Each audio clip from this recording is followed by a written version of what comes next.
허환구의 라디오 오늘. 여러분 안녕하십니까, 허환구입니다. 윤석열 대통령에 대한 탄핵 심판 절차와 관련해 헌법재판소가 송달한 서류가 오늘도 대통령실과 경호처의 수취 거부로 전달되지 못했습니다. 한편 윤 대통령 측 석동현 변호사가 오늘 서울고검 청사 앞에서 기자들을 만났는데요. 윤 대통령이 12.3 내란 사태 당시 체포하라거나 끌어내라고 지시한 적이 없다고 말했습니다. 이진우 수방사령관은 분명 국회로 출동했을 때 윤 대통령으로부터 끌어내라는 지시를 2차례 받았다고 진술했고요. 곽종근 전 특전사령관 역시 윤석열 대통령이 직접 전화를 걸어 문을 부수고 의원들을 끌어내라 했다고 국회 국방위에서 말했습니다. 대체 누가 거짓말을 하고 있는 걸까요? 여러분 다 아시죠? 금방 탄로날 거짓말로 모면할 수 있는 사태가 아니라는 점 누구보다 잘 알 텐데요. 법적, 정치적 책임을 지겠다는 말부터 지켜야겠습니다. 12월 19일 목요일 라디오 오늘 광고 듣고 시작합니다.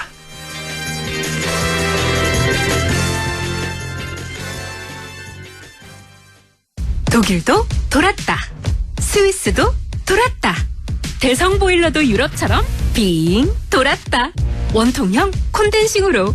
대성보일러가 만드는 유럽형 콘덴싱의 시대. 당신의 콘덴싱은 유럽형입니까? 대성이 내일을 위합니다. 대성보일러. 팀장님, 연금도 투자하세요? 알아서 크는 연금은 없으니까 투자해야죠. 아, 투자의 차이가 연금의 차이? 이제 연금도 투자다. N2 퇴직연금. 역시 고용노동부가 선정한 2024년 퇴직연금 우수사업자. NH투자증권. 원금 손실 유의, 가입 전 상품 설명서 및 약관 필독. 마음에 폭풍이 몰아치는 하루였다면 잠시 귀 기울여 보세요. 이 소리는 스트레스 감소를 도와주는 안마의자 LG 힐링미의 마인드케어 사운드입니다. 휴식의 새로운 바이브 LG 힐링미 MX9. 캠코가 뭘 하는지 알아? 캠. 부채로 힘든 서민들이 다시 일어날 수 있도록 기회를 캠. 위기에 빠진 기업이 다시 도전할 수 있도록 가능성을 캠. 더 많은 국민이 국가 자산을 누릴 수 있도록 가치를 캠. 언제나 당신 편에 서서 대한민국의 자산을 희망으로 바꾸는 일. 우리가 가장 잘하는 일이니까. 대한민국 희망을 캠. 이 캠페인은 금융위원회, 한국자산관리공사 캠코가 함께합니다. RSV 알고 계신가요? RSV는 독감 바이러스만큼 전염성이 강한 급성 호흡기 감염 바이러스로 영유아나 60세 이상 성인에서 감염 시 폐렴 등 심각한 합병증으로 이어질 수 있습니다. 주로 독감 바이러스와 비슷한 시기에 발생하는 RSV. 자세한 내용은 의사와 상담하세요. 이 광고는 RSV 질환인식 캠페인입니다. 2024년 연말 꼭 챙길 건 연금 절세 혜택. 연 900만 원까지 연말정산 최대 148만 원 절세. 미래에셋증권 연금 투자한 나 자신 만세. 절세도 투자다. 개인연금도 IRP도 역시 미래에셋증권. 원금 손실 유의 및 투자 전 설명 청취. 라디오 오늘 목요일 순서 시작합니다. 1부 안영진의 쾌도난법 함께하고요. 2부 이슈 오늘에서는 영주시의 세계유산 활용에 대해서 알아봅니다. 이어서 인미의 그래도 정치 함께하시겠습니다. 라디오 오늘 많은 애청 바랍니다. 네, 안영진의 쾌도난법 오늘도 안영진 변호사와 함께하겠습니다. 안녕하십니까? 네, 안녕하십니까. 안영진 변호사입니다. 예. 자, 12.3 계엄 선포 이후 전국이 요동치고 있습니다. 지금 전화 상태가 좀 고르지 않은데요. 변호사님. 네네. 전화 끊고 다시 한번 연결할게요. 예. 네. 네. 예. 자, 12.3 계엄 선포 이후 상당히 혼란한 상황이 계속되고 있습니다. 탄핵 소추가 가결돼서 대통령의 권한이 정지된 이후에도 대통령 권한대행의 헌법재판관 3명에 대한 임명 문제 이게 남아 있고요. 또 양국법 등 법률안에 대한 거부권 행사 문제 등을 두고 여야 간의 논란이 계속되고 있는 상황입니다. 이 양국법을 비롯한 농업사법 그리고 국회 입법은 오늘이죠. 예, 오늘 거부권을 행사했다는 소식도 전해왔는데요. 자, 헌법과 민주주의에 대해서 오늘은 과거로 거슬러 올라가서 얘기를 좀 오늘 나눠보고자 합니다. 안영진 변호사 나와 계시죠? 네네. 예. 오늘 준비한 소식 전해주실까요? 네, 이번 계엄 그리고 탄핵 소추 1년에 이걸 지켜보면서 과연 이제 이런 사태를 어떻게 정확히 볼 것인가와 관련해서 저는 우리 민주주의의 역사죠. 김영삼 전 대통령의 그 회고록을 좀 요즘 읽어보고 있습니다. 아, 예. 그래서 역사에 대해서 충분히 반성하고 미래를 준비하지 않으면 또다시 이런 헌법 침탈의 사태가 일어난다는 점을 느낄 수 있는 대목이 참 많았는데요. 예. 민주주의란 제도가 참 멋지지만 한편으로는 취약하고 그것이 침탈당할 때마다 깨어있는 시민들이 보호해야 된다. 이게 과거로부터 지금까지 이어져 있구나 이런 점을 좀 느꼈습니다. 예. 김영삼 회고록을 보면요. 고 박정희 전 대통령의 5.16 군사 정변에 대해서 상당 부분을 할애해서 설명을 하고 있는데요. 눈여겨볼 대목이 있습니다. 간단히 소개를 드리면요. 예. 이게 쿠데타에 맞서지 못한 지도자라는 제목 하에 박정희의 쿠데타가 발생했을 당시 윤보선 대통령과 장면 총리는 지도자자원 처신을 못했다라고 비판합니다. 5.16 쿠데타 당시에는 그렇습니다. 이제 윤보선 대통령 그리고 장면 총리 이렇게 집권을 하고 있었죠. 그렇죠. 당시에 내각 책임자였고 실질적인 어떤 국가의 권력자는 장면 총리였고 윤보선 대통령은 이제 내각 책임자에서는 뭐 영국의 왕처럼 그런 명목적인 존재라고 할 수 있는데요. 당시에는 5.16 당시에는 윤보선 대통령이 있었지만 내각 책임자이기 때문에 실질적 그렇습니다. 권한은 장면 총리에게 있었다. 그렇죠. 네. 예. 그래서 그 김영삼 회고록에 보면은 나는 정치인은 최소한 국민으로부터 역사로부터 수임을 받은 책무가 있다고 생각한다. 내각 책임자 하에서의 국무총리라든가 대통령은 죽음을 각오하고라도 국민을 지켜야 한다는 생각을 갖지 않으면 안 된다. 그러나 두 분은 박정희의 쿠데타로부터 국민을 지킬 책임을 져버렸다라고 일갈하면서 내각제 하에서의 실권자인 장면 총리가 5.16 쿠데타 당시에 수녀원으로 숨어버린 것은 있을 수 없는 일이라고 비판을 하고 있는데요. 예. 그리고 계속 좀 읽어보면요. 당시 미국 정부가 애당초 쿠데타를 허용하지 않았는데 그때 우리나라에 대해서 지대한 영향을 갖고 있던 미국의 케네디 대통령은 처음에 쿠데타를 인정하지 않았다고 밝히고 있습니다. 예. 그리고 마샬 그린 주한 미 대리대사에게 케네디 대통령께서 직접 전화를 해서 장면 박사는 어디에 있느냐라고 물었지만 당시에 총리의 행방이 묘연했는데요. 예. 만약 그때 장면 박사가 살아있다고 확신했다면은 김영삼 본인은 생각하기에 미국이 끝까지 버텼을 것이라고 생각한다고 적고 있습니다. 야, 정말 이런 일이 있었나요? 저도 뭐 기억이 좀 가물가물해서 당시 실권자인 장면 총리 쿠데타가 일어나니까 수녀원에 숨어 있었다. 그것도 꽤 오랜 기간을, 그렇죠? 그래서 2, 3일간 이제 거기 계시다가 2, 나타났는데요. 예. 이런 혼미한 상태가 지속되다가 이제 거기서 딱 정리를 했어야 되는데 무슨 이유인지 미국 대사관 가셨다가 다시 그 거절당하고 해화동에 있는 수녀원으로 가셔서 이제 이른바 잠수를 좀 타셨는데요. 예. 그리고 또 한편 윤보선 대통령은 5.16 당일 밤에 메그루도 주한미군 사령관과 마셜 그린 주한미 대리대사가 청와대를 방문했을 때 쿠데타를 진압하기 위한 병력 동원을 거부했다라고 또 김영삼 대통령 기술하고 있습니다. 예. 그러니까 그 당시에 이 얼마나 참 이 위중한 상황에서 총리께서는 실권자인 총리께서는 수년 가버리고 대통령은 그 군이 막 쿠데타를 일으키고 있는데 나는 군동원은 못하겠다라고 말을 했다는 건데요. 이게 참 사실이라면 참 통탄하고 역사의 심판을 받을 일이란 거죠. 그러네요. 뭐 요즘에 그 12.12를 다룬 서울의 봄 영화들 많이 보셨을 텐데 그 영화 속에서 당시 그 국방장관 얼마나 또 중요한 자리에 있습니까? 국방장관도 저 숨어 들어갔잖아요. 그때 미 대사관에 숨어 들어갔었나요? 영화 속에서 보니까. 거기 하여튼 국방장관이 직접 나서서 이 사태를 진압해야지 아니하고 이게 통신이 두절됐었죠. 예. 참 이 역사가 반복된다는 건데요. 그러니까 오히려 나중에는 계엄군과 뭐 함께 했죠, 행동을. 예. 그랬던. 그래서 이게 묘하게 오늘날의 계엄과 기시감이 있었는데요. 그러네요. 예. 다시 오늘날로 돌아와 보면요. 12월 3일 밤 10시 23분경에 전격적으로 계엄 선포가 있었던 밤입니다. 예. 며칠 전인데요. 우원식 국회의장을 비롯한 많은 의원들이 계엄 해제 결의를 위해서 경찰의 저지망을 피해서 국회 담을 넘는 등으로 국회 본관으로 들어가고 있던 상황이었죠. 예. 국회 경내에 군이 투입되어서 당시 국회 직원들, 당직자들이 일을 맡고 있는 상황이었고요. 네. 그 당시에 살펴보면은 국회의장은 의원들에게 본 회의장으로 오라고 공지를 한 상황이고, 한동훈 국민의힘 대표도 국회로 들어오라고 카톡 등을 통해서 전파하고 있는 상황이었습니다. 예, 그렇죠. 일촉즉발의 상황이었죠. 예. 그런데 최근 공개된 국민의힘 국회의원들 단톡방에 보면은 참 보셨습니까 혹시? 예, 그럼요. 예. 그 보면은 추경호 원내대표는 그 상황에서 국회가 아니라 국회 밖에 있는 당사로 의원들을 모이라고 한 상황이었고, 예. 의원들을 우왕좌왕하고 있었죠. 그러니까 뭐 국회로 오라, 저 당사로 예. 오라 왔다 갔다 했어요, 몇 차례. 예. 그 카톡을 보면은 참 황당한데요. 뭐 지금 계엄이 되는데 어떻게 해야 됩니까? 뭐 지도부가 지시를 해줘야 되는 거 아닙니까? 어디로 가야 됩니까? 그러고 막 왕장하면서 있는데요.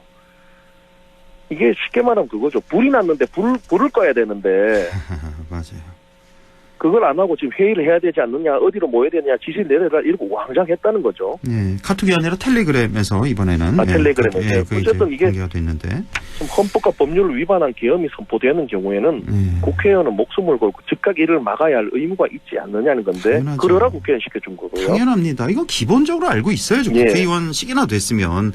그리고 만약이라도 추경 원내대표가 이리 와라 저리 와라 지지를 했더라도 국회의원 본부를 생각해서 국회로 뛰어갔었어야죠. 이걸 막았어야죠, 비상계엄을. 정말 아까 말씀드렸듯이 지금 산불이 나고 있는데 그럼요. 어떻게 해야 됩니까? 지시 기다리고 회의를 어디서 해야 되느냐, 긴급히 총회를 열어야 된다, 이런 말을 하고 있다면 그 소방관에 대해서 어떤 처분 열어지겠습니까? 파면됩니다. 말도 안 되는 거예요, 정말. 예.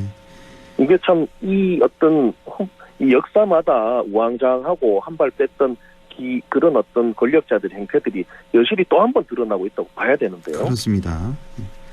자, 다시 돌아오죠. 박정희 군사정변 때 장면 박사는 순영원으로 피신하고, 윤보선 대통령은 반란 군사를 진압한 병력 동원도 거부했는데, 이때 지도자들이 전면에 나서서 신속하고 강하게 진압을 했다면 우리 역사를 자유민주주의 체제를 유지 발전시킬 수 있었다는 게 고 김영삼 대통령의 주장이죠. 예. 상당 부분 참 이해가 가고요. 예.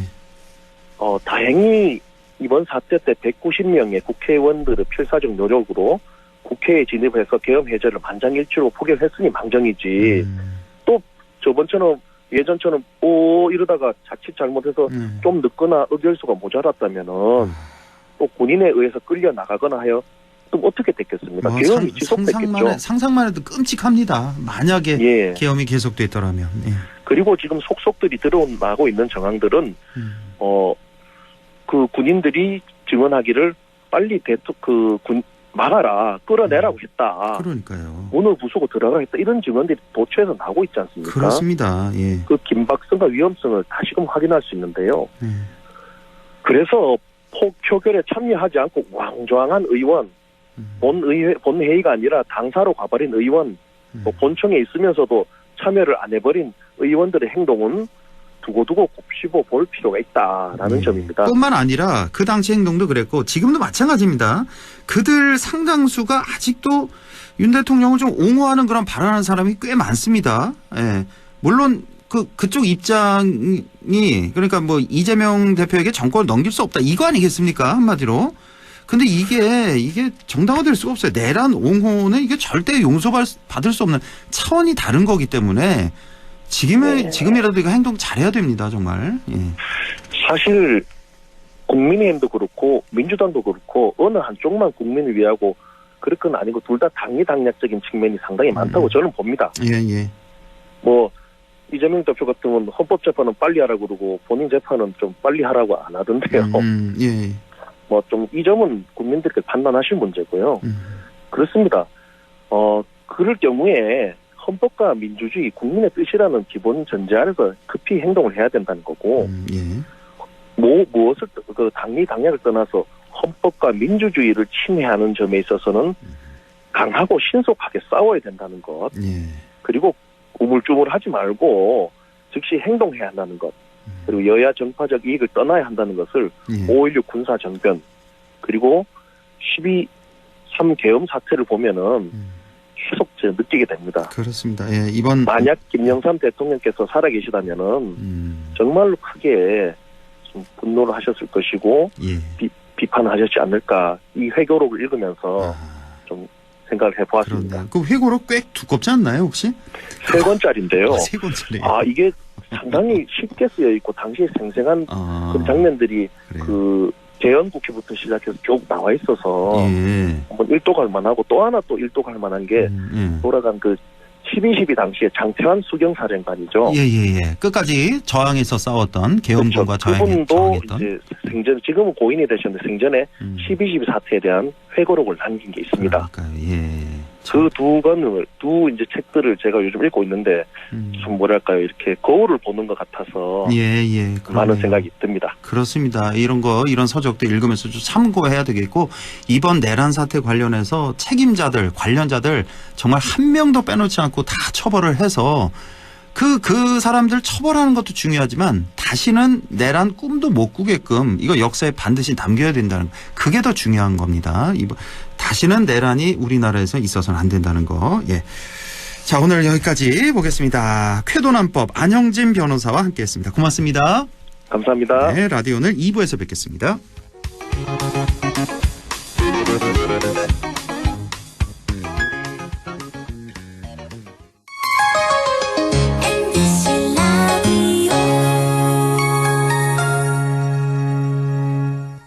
나에게 딱 맞는 대학, 나에게 꼭 맞춘 대학.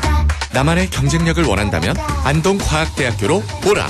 시대에 딱 취업 중심 실전학과, 학생의 꼭 현장 중심 실무교육, 취업에 맞춤, 내 꿈에 맞춤, 나의 드림핏 안동과학대학교.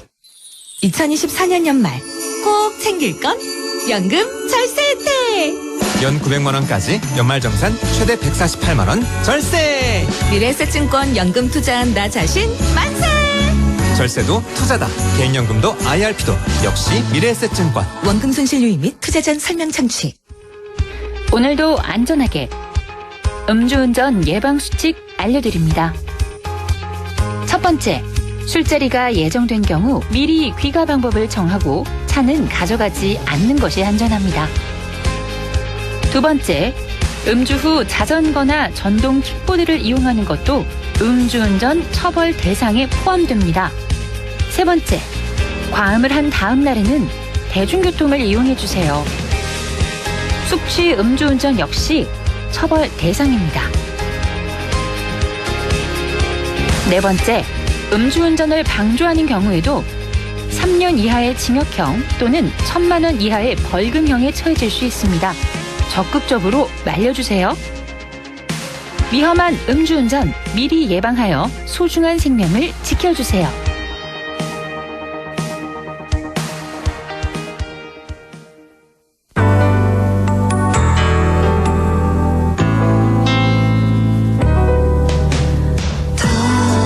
어렵던 날도 많았죠.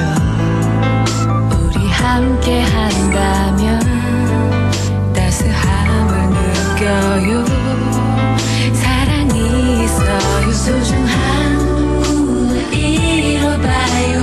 우리 함께 여기 있으니 감동과 사랑 있는 MBC 라디오 문화방송 100.1 MBC 라디오. 네, 6시 24분 10초 지나고 있네요. 이슈 오늘 시작합니다. 영주시는 얼마 전 국가유산청 공모 2025년 세계유산 활용 프로그램에 선정됐습니다. 영주시의 세계유산 활용이 더 활발해질 것 같은데요. 영주시 문화예술과 홍진희 문화유산 활용팀장을 연결해서 얘기 나눠보겠습니다. 홍진희 팀장님 안녕하십니까? 네, 안녕하십니까. 예, 수고 많으십니다. 자, 지난 10월이었죠. 영주시는 국가유산청 공모 2025년 세계유산 활용 프로그램 및 2025년 우리 고장 국가유산 활용 사업에 6건이나 사업이 선정됐는데요. 국가유산청 세계유산 활용 프로그램이 어떤 건지 설명을 좀 해주시죠. 네, 국가유산청 세계유산 활용 프로그램은 세계유산의 가치 보존 및 전승 활용과 참여를 통한 지역 공동체와 일반 국민들의 관심을 늘리고자 기획된 사업입니다. 네. 소수서원, 부석사, 세계유산 활용 프로그램이 모두 선정되었고 소수서원은 소수서원 필리아라는 프로그램으로 소수서원에서 명상, 치유음식 강의, 서원음악회 등이 운영될 예정입니다. 예. 부석사는 해시태그 부석사라는 프로그램으로 SNS를 활용하여 해시태그 미션 수행, 미니 강좌 등 이제 또 승무권형 관람까지 그렇게 다채롭게 운영될 예정입니다. 아, 그렇군요. 영주의 소수서원, 부석사 모르는 분들 안 계실 텐데 모두 선정이 된 거군요. 그러니까 소수서원 네. 필리아 해시태그 부석사라는 프로그램으로. 예.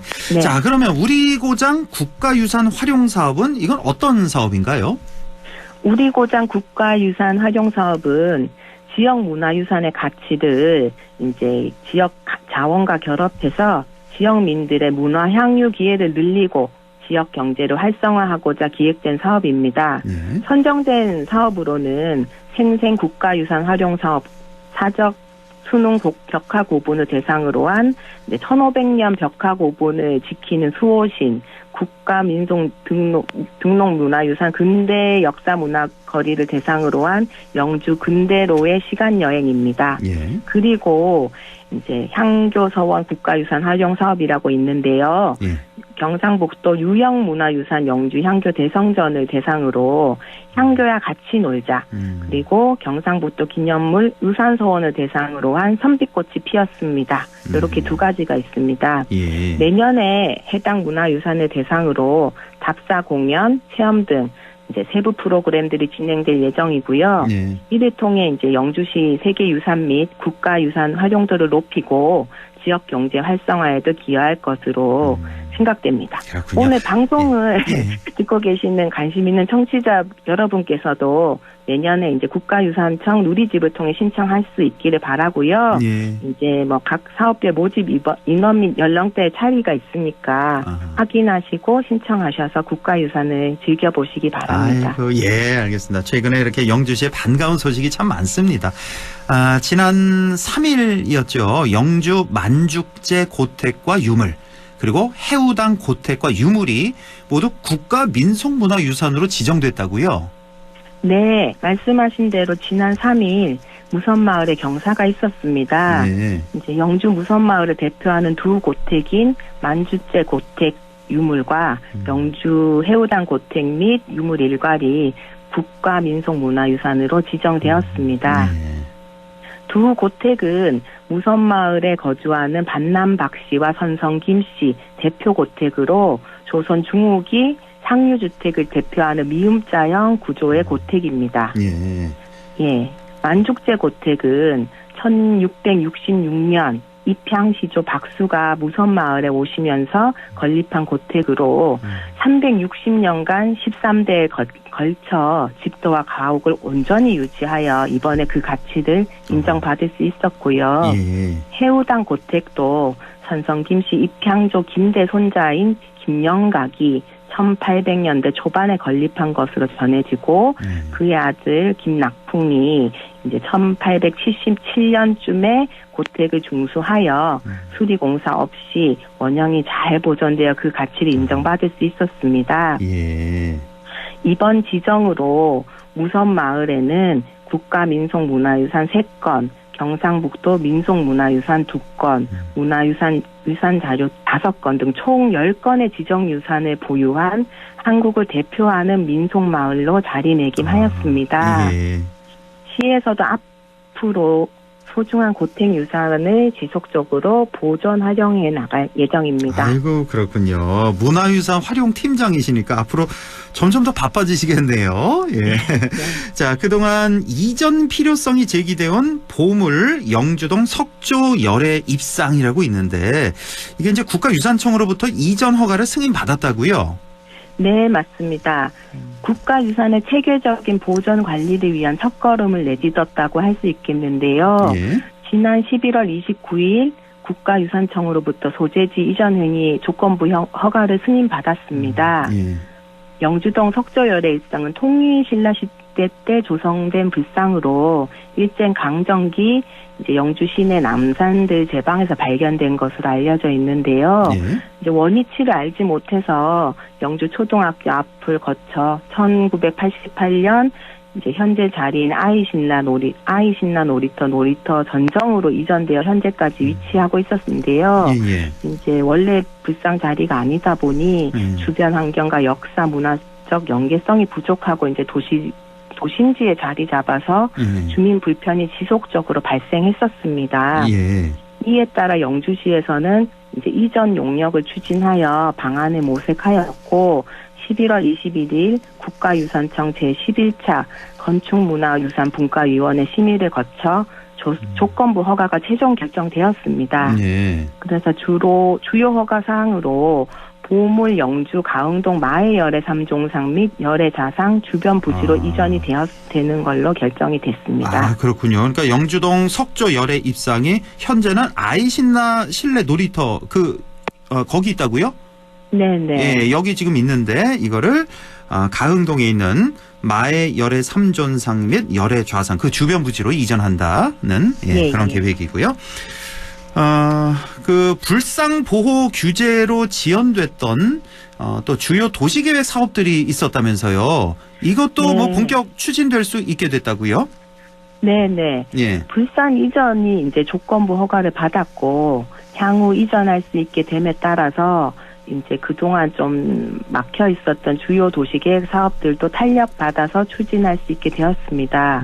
먼저 도시과에서 추진 중이던 가흥 신도시 및 세무서 사거리 도시계획 도로 노선을 기존의 곡선이었는데 직선으로 변형하여 이제 공사를 추진할 수 있게 되었고요. 이제 요 사업은 이제 가흥 신도시와 구도심지를 연결하는 도시계획도를 개설을 하는 공사였는데 이제 평균 사업비가 495억 원 정도로 매우 큰 공사였는데도 요게 좀 석조 열애 입상이 이전되면서 한 90억 정도 예산이 절감될 수 있을 것으로 예상됩니다. 그래서 앞으로 요게 이제 추진이 되면 이제 구도심과 신도심을 영주 시내 연결해서 지역 균형 발전에 기여할 것으로 예상됩니다. 또 관광진흥과에서 추진 중인 구압공원 드립탑 조성 사업도 있는데요. 요것도 불산 이전됨에 따라 이제 그동안 사업 이제 문화재 현상 변경 때문에 추진이 조금 어려웠었는데 이제 시간 단축 등 탄력을 받아서 진행할 수 있을 것으로 예상됩니다. 네, 알겠습니다. 자, 오늘 이렇게 문화유산 활용팀장님과 함께 영주의 세계유산 활용에 대해서 좀 알아봤습니다. 지금까지 영주시 문화예술과 홍진희 문화유산 활용팀장과 함께했습니다. 오늘 말씀 고맙습니다. 감사합니다.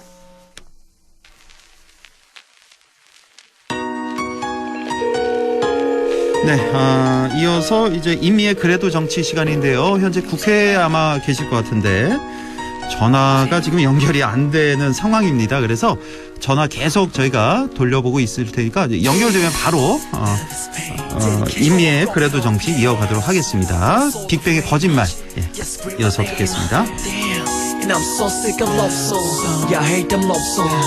The mental violence. 거짓말. 늦은 밤비가 내려와 널 데려와 젖은 기억 그때 뒤척여놔. 너 없이 잘 살 수 있다고 다짐해봐도 어쩔 수 없다고 못하는 술도 마시고 속타는 마음 밤새 채워봐도 싫어. 너 없는 하루는 길어 빌어 제발 있게 해달라고. 너는 내게 웃음이 보이지 않나 눈물조차 보이지 않나 더는 살고 싶지 않아. 같아 열받게 네 생각에 돌아버릴 것 같아. 네, 다행히 그래도 너무 늦지 않게 연결이 됐네요. 더불어민주당 임미애 의원과 함께합니다. 안녕하십니까? 네, 안녕하세요. 임미애입니다. 네, 지금 국회 많이 바쁘셨나 봐요, 방금? 네, 많이 바빴죠. 자, 비상계엄이 12월 3일에 있었으니까 이제 뭐 2주하고도 이틀 지나고 있는데 네. 아휴, 지난 2주가 비상계엄이 있었죠. 뭐 대통령 탄핵소추 2번이나 했고 거리의 시민들 집회 등등 해서 2주가 한 2개월 된 것 같아요, 정말 체감상. 아유, 2개월이 뭐예요? 저는 한 2년 지난 것 같아요. 아, 그러니까요. 너무 맞아요. 많은 일이 있어가지고 예.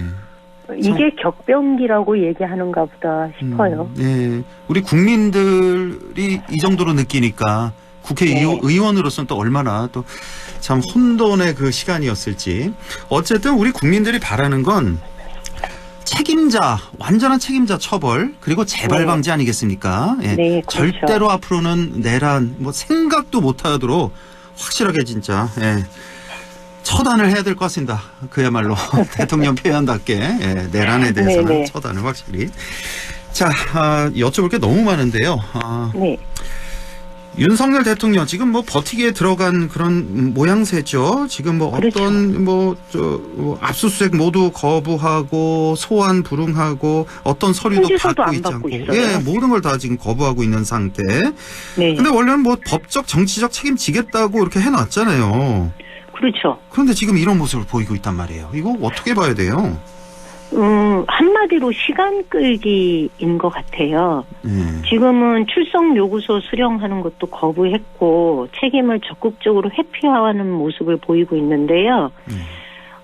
지난 12일 날 담화에서 도대체 2시간짜리 내란이라는 게 있느냐, 비상계엄 내란 아니다, 이런 얘기 했는데 실제로 본인의 행위에 대해서는 지금 적극적으로 부정하는 모양새거든요. 그러니까요. 예, 그러면서도 책임지겠다 이런 얘기인데 이렇게 시간을 끄는 이유는 하나인 것 같습니다.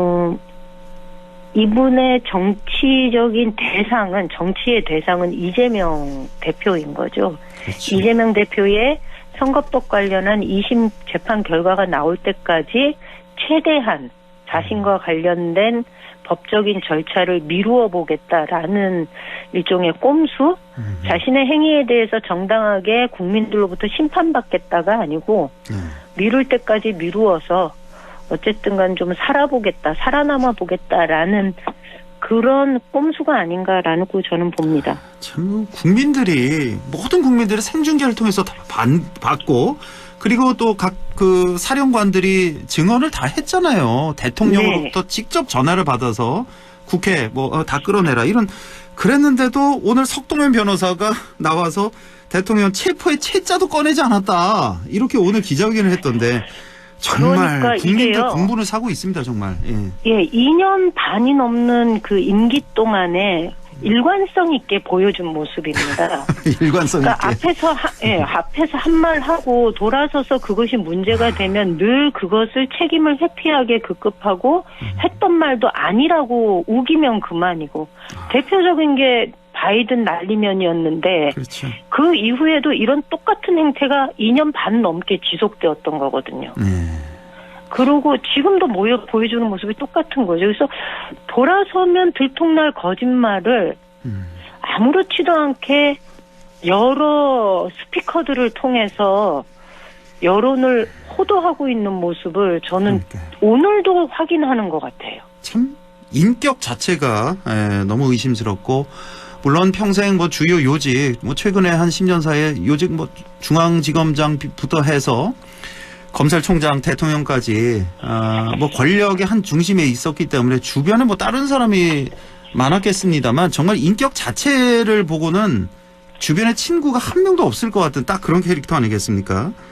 너무 거짓말이 심해도 너무 심하다. 대놓고 노골적으로. 그리고 이제는 국민들이 이런 상습적인 거짓말에 대해서 이미 판단할 수 있는 사람들은 다 판단을 했거든요. 그럼에도 불구하고 좀 아쉬운 거는 대구 경북의 상당한 유권자들이 이것이 명백한 내란 행위임에도 불구하고 이것이 민주당이 그 원인을 제공했다라고 얘기하시는 분들이 계세요. 그런데 제가 그런 분들한테 분명하게 말씀드리고 싶은 건 입법기관이 마음에 안 든다고 해서 야당이 마음에 안 든다고 해서 계엄을 선포하는 것은 그거는 상상조차 할 수 없는 일이고 이건 명백하게 헌법을 위반하는 행위입니다. 그렇죠. 그러니까 마음에 안 든다고 해서 다른 이 삼권 분립에 의해서 이 운영되고 있는 대한민국의 국헌 자체를 뒤흔들어 버리는 행위가 용서될 수 있는 상황은 아닙니다. 그런데 아직도 꽤 많은 분들이 민주당이 도발을 한 거 아니냐라고 얘기하십니다. 그런데 이거는 그렇게 생각하시면 정말로 안 된다는 얘기를 드리고 싶고, 그렇죠. 이것이 보수를 망치는 얘기다라는 얘기를 좀 드리고 싶습니다. 지난번에 김상욱 의원이 보수의 배신자는 윤석열입니다라고 하면서 피켓팅을 했거든요. 저는 그 표현이 아주 정확한 표현이라고 생각합니다. 그렇죠. 오히려 보수를 사랑하고 보수를 지키고자 했던 많은 보수 지지층들을 배신한 사람은 윤석열 씨입니다. 그렇습니다. 그거를 분명하게 인식해 주셨으면 좋겠습니다. 그러니까 극우파 일부 아주 정말 얼마 안 되는 10%도 안 돼 그런 극우파를 대표하는 사람이에요. 그렇죠? 네, 윤석열 대통령은. 네. 근데 정말 우리 지역에 아마 이 방송 들으시는 보수주의자들 있잖아요. 보수 지지자들은 대부분 다 그 원래 그 보수주의자들일 텐데 그분들을 배신한 건 바로 윤석열 대통령이다라는 말씀이시고, 그렇죠. 우리가 왜 북한을 뒤흔든 행위입니다. 맞습니다. 우리가 내란이 있고 그 다음날 바로 그 다음날까지 이틀 동안 이제 특별 인터뷰를 했었는데, 그때 우리가 얘기했던 게 와, 어떻게 윤석열 대통령 계엄을 하면서 이렇게 허술하게 준비하지, 이런 얘기를 했었는데 그게 아니라는 게 하루가 멀다고 그 증언들 제보들이 나오고 있어요. 당시에 실탄을 9,000발을 준비해 갔다, 국회에. 공포탄까지 합치면 14,000발 이런 제보가 있고, 그 체포조 얘기도 계속 나오고 있고, HID라고 해서 북파 공작원, 여기를 또 대원들까지 또 준비를 하고, 여러 가지 뭐 암살, 사살 명령. HID와 관련해서는 HID가 인민복을 입고서 뭐 예를 들면 일부 정치인에 대한 체포조를 동원하는데 그들을 후송하는 과정에서 이 인민복을 입은 사람들이 탈주 작전을 하고, 그리고 이 인민복을 그 인근에다 묻어두고 뭐 이런 이야기들이 좀 있었거든요. 그러니까요. 네, 그런데 제가 제보를 받은 게 이제 당의 우리 부승찬 의원을 통해서 공식적으로 입장이 나가기도 했지만 그 인민군복을 제작한 그 업체에 대한 정보가 저한테 들어왔었어요. 아, 최초로 임미 의원에게. 예, 그래서 그것을 제가 당에다가 넘겨준 거고 당에서 이제 확인 작업을 한 건데 실제로 3개월 전에 주문을 받았고 HID라고 얘기하면서 주문을 받았고 HID로부터 주문을 받을 때 이제 서약서도 썼고요. 그리고 3주 전에, 그러니까 이 계엄 선포되기 3주 전에 납품이 끝난 상태고, 근데 그 업체가 그러면 군복이나 경찰복을 제작하는 업체인 건 맞는데 단 한 번도 HID로부터 이 인민군복을 제작해달라는 요청을 받은 적이 없는 거예요. 그런데 이번에는 주문을 받았고 그것을 납품을 한 상태였다는 거죠. 그러니까 이것이 어떻게 활용이 되었는지는 정확하게 알 수는 없으나 여러 가지 정황상 악우가 맞는 측면도 있고, 또 이 제작 업체가 지금 이 건과 관련해서 참고인 조사를 받고 있는 것도 맞습니다. 그렇군요. 그러니까 이거 확실하게 수사해서 정말 조금이라도 개입된 사람들 다 정말 확실하게 처벌을 해야 됩니다. 네. 검찰이요, 이제 윤석열 대통령과 이상민 전 장관을 공수처로 넘겼단 말이에요. 근데 이걸 보면서 그럼 왜 이 두 사람만 넘겼을까? 뭐 김용현이라든지 다른 뭐 각종 뭐 사령관들, 계엄사령관 등등해서 이 사람들의 수사는 계속하면서 검찰이 왜 윤석열, 이상민만 공수처에 넘겼을까? 이걸 어떻게 파악하고 있습니까? 민주당에서는. 이게 당에서는 이 문제를 굉장히 심각하게 보고 있는데요. 물론 그러니까 검찰이 내란 사건을 수사할 권한이 없기 때문에 이후에 검찰이 이 사건을 지속적으로 가지고 있는 것은 공소 유지를 할 수가 없다라는, 공소 기각의 사유가 발생한다라는 것 때문에 검찰로부터 지속적으로 이 사건에 손 떼라라고 얘기를 했었거든요. 우리 당에서는. 그런데 이걸 공수처에 이관한 것은 그나마 좀 다행한 일이다라고 생각할 수 있지만, 지금 상황에서 윤석열과 이상민만 넘기고 나머지는 그대로 수사를 하고 있는 거예요. 그러니까요. 그리고 공수처가 그동안 보여준 모습이 공소를 유지하지 못하는 경우가 굉장히 많았거든요. 예. 그런 걸로 본다면 이거는 굉장히 당의 입장에서는 공수처의 수사 진행 과정을 예의주시하고 바라봐야 된다라는 얘기를 좀 드리고 싶고요. 특히 상설특검과 일반특검에 대한 법안을 저희가 처리를 했는데 예. 한덕수 권한대행이 이 문제에 대해서 상설특검의 경우 즉시 공포를 안 했거든요. 예. 그리고 특검에 요청을 하지도 않았어요, 지금. 그렇다면 한덕수 권한대행 역시 버티기로 들어가는 거 아니냐라는 우려를 저희는 가지고 있습니다. 그러니까 본인도 내란 혐의를 받고 있잖아요, 또. 그렇죠. 지금 피의자 신분입니다. 그래서 한덕수 총리 입장에서는 어떻게든지 이거를 좀 질질 끌고 가고 나아가서 윤석열 대통령이 탄핵 심판에서 살아나오기를, 다시 돌아오기를 그거 바라고 있는 거 아니겠습니까? 개인적으로는. 그렇게 바라고 있다고 짐작이 가능하죠. 짐작이 가죠, 충분히. 왜냐하면 네. 자기가 어떻게 될지 모르니까, 자기가 네네. 살아야 되니까. 그나저나 저 특검 얘기를 하셨는데 오늘 그 농업사법, 국회 입법해서 6개 법안 거부권을 또 행사를 했어요, 권한대행이. 네. 자, 이제 앞으로는 참 이 농업사법에 대해서 또 임미애 의원께서 또 굉장히 관여를 또 많이 하시고 혹시 대표 발의하셨나요, 이거? 네, 양곡관리법은 제가 대표 발의했고요. 그러니까. 네, 굉장히 어제 이제 국무총리실 앞에 가서 저희가 항의 기자회견도 하고 항의 서한도 전달하긴 했는데 지금은 민주당 입장에서는 물론 농민사법이 거부된 것은 굉장히 농민 입장에서는 분노할 일이긴 한데 지금은 조금은 기다려보는 중입니다. 이게 결정적으로 특검법에 대해서 거부권을 행사한다면 한덕수 권한대행은 권한 밖의 일을 하고 있는 거거든요, 지금. 원래 권한대행이라는 사람은 그 현상을 유지하는 선에서 관리의 업무를 하고 있어야 되는데 그렇죠. 이건 거부권이라는 건 적극적인 권한을 행사한 거잖아요. 그래서 권한대행의 역할에 맞지 않다고 보고 있습니다. 그래서 지금은 저희가 특검법을 거부할 것인지 요것까지 좀 지켜본 다음에 한덕수 권한대행에 대한 입장을 좀 정해야 되겠다라고 보고 있습니다. 지금 보면 농업사법, 국회 입법 이 거부권을 행사했는데 물론 이 법안들도 다 중요한 법안들이지만 사실 이번에 내란 특검, 김건희 특검 같이 올라갔잖아요. 네네. 이거에 비해서는 뭐 우선순위가 확실히 떨어지는 거 아니겠습니까? 자, 그래서 오늘 이 거부권 행사한 게 내란 특검, 김건희 특검을 거부권에 행사하지 않기 위한 그런 움직임이었다. 이렇게도 또 해석을 할 수가 있을까요? 아니요, 그렇게 보기는 어려울 것 같습니다. 그래요? 네.